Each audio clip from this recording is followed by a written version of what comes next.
Alors bien sûr, quand il y a une mutation rapide d'un événement technologique, quand il y a des choses qui changent en masse, il y a des défis.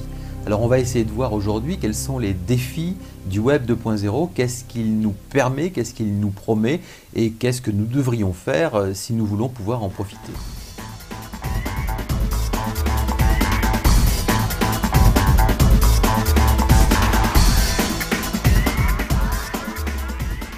Le premier défi, et il n'est pas des moindres, c'est décider de partager. On a tellement eu l'habitude de ne pas partager, on nous a tellement appris à cacher notre copie depuis l'école primaire, même aussi depuis l'entreprise dans laquelle on est, dans laquelle souvent on sait qu'on ne veut pas aider l'autre éventuellement dans sa carrière en cachant sa propre copie. Donc là, le Web 2, le fondement du Web 2, c'est de décider de partager. Parce qu'une fois qu'on partage, on va finalement recevoir beaucoup plus que ce que l'on donne, et donc à ce moment-là, on va s'enrichir beaucoup plus que ce que l'on va enrichir les autres, mais c'est ce flux permanent d'échange d'informations qui va faire qu'on va avoir un potentiel supérieur. Et à ce moment-là, bien sûr, les meilleurs gagneront, mais ce n'est pas parce qu'ils ont obtenu des autres de l'information ou parce qu'ils ont donné de l'information, c'est parce qu'ils ont pu profiter justement de cette grande stimulation qui est liée à l'augmentation des échanges entre les personnes.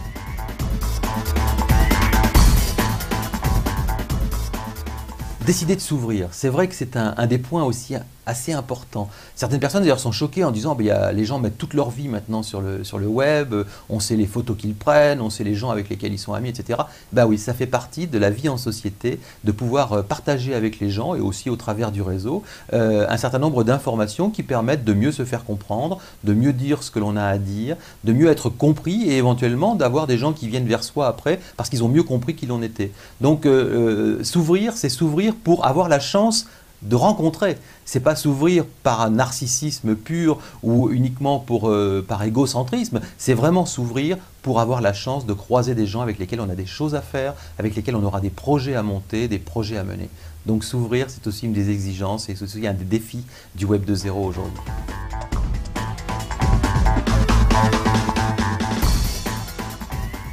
C'est vrai que c'est un des constats que l'on peut faire aujourd'hui, c'est que le Web 2 repose sur un postulat formidable qui est de dire tout le monde a quelque chose potentiellement à dire, a quelque chose d'intelligent à apporter aux autres. Et même si cette chose est petite, et additionner les unes aux autres, ça finit par faire quelque chose de particulièrement riche et intéressant. Donc quelque part, c'est une confiance dans l'intelligence de l'autre, confiance qui malheureusement est souvent niée dans les organisations, où on a plutôt tendance à dire aux gens exécutez mais réfléchissez pas. Là, le Web 2.0, lui, il met en avant l'autre est quelqu'un qui a des idées, l'autre est quelqu'un qui a une autre réalité, l'autre est quelqu'un qui a des façons de réfléchir et des grilles différentes. Donc s'il les apporte et s'il apporte cette intelligence, c'est formidable, on va tous être riches de cette intelligence collective.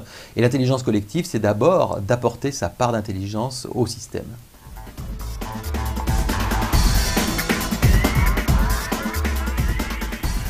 Alors bien entendu, le Web 2 remet en cause énormément de choses et notamment les approches de formation. Avec le Web 2, on va se former tous les jours, à tous les moments. Alors, soit parce qu'on l'a décidé, parce qu'il y a énormément de micro-contenus qui sont à notre disposition, soit parce que l'organisation dans laquelle on est a eu l'intelligence de le prévoir et donc va nous déverser au quotidien des choses intéressantes, soit parce que les hasards de nos réseaux, de nos amis sur le net vont faire qu'ils vont nous dire des choses qu'on n'a pas prévues, cette fameuse sérendipité, et que l'on va pouvoir justement avancer et évoluer grâce à ça. Donc c'est vraiment ces micro-apprentissages qui sont la grande promesse d'évolution permanente et quotidienne de notre compréhension et de nos connaissances.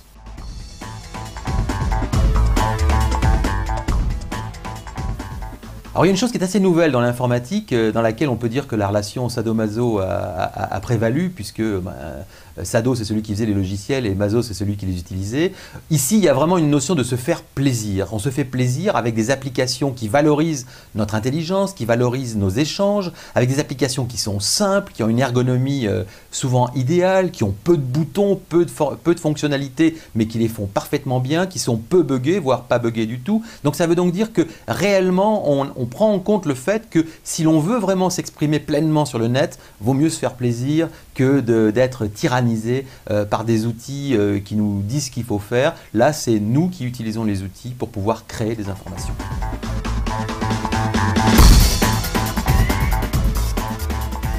dernier défi, et il n'est pas des moindres, c'est que tout ça, ça nous oblige à repenser nos organisations, qu'il nous faut nous organiser différemment, travailler différemment, nous former différemment, penser différemment, produire différemment. Tout ça, c'est vraiment l'enjeu qui est devant nous, et c'est ce que nous essaierons de voir dans les prochains clips, où nous essaierons de voir comment en quelques mois, on est capable de faire changer la vie d'une équipe ou la vie d'une organisation autour de soi. Voilà, à très bientôt.